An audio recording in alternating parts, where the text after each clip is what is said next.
E aí, pessoal, paz de Deus para vocês, tudo bem? Segunda aula ou conversa sobre ouvir a voz de Deus.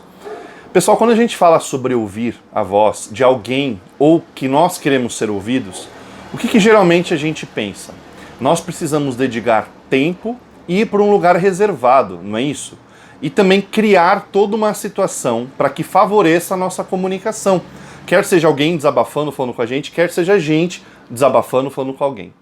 Então, nesse sentido, eu vou chamar isso de dar atenção, fazer com atenção, tá bom? Queria falar então isso, para ouvirmos a voz de Deus é necessário nós prestarmos atenção.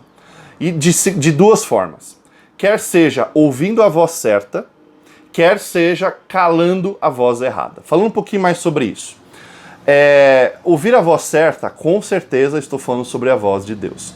Como eu falei para vocês antes, né, de ter um espaço, um lugar, uma situação e tempo, quando nós damos isso, oferecemos isso para Deus, nós estamos literalmente dizendo, significando para Deus o quão importante, o valor que Ele tem para nós. É necessário para ouvir a voz de Deus que nós demos atenção, tempo, criemos toda uma situação, um cenário para nós podermos ouvir a voz de Deus corretamente. Segunda questão. Nós precisamos calar as vozes erradas. Que vozes erradas são essas? A voz do mundo, a voz do que todo mundo está falando, a preocupação, a histeria ou a negatividade, tudo isso precisa ser calado. Outras vozes, os conselhos errados, aquilo que vai contra a Bíblia, aquilo que não está adicionando nada na nossa vida.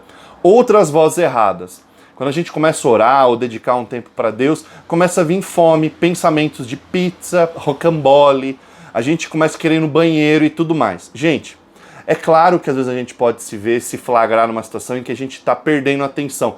Mas quando isso acontece, eu já ouvi pessoas falar assim, quando isso acontece eu paro de orar porque não é hora de orar. Não, querido, pelo amor de Deus, é necessário dar atenção para Deus e calar as vozes erradas, tá bom? A gente continua na próxima aula.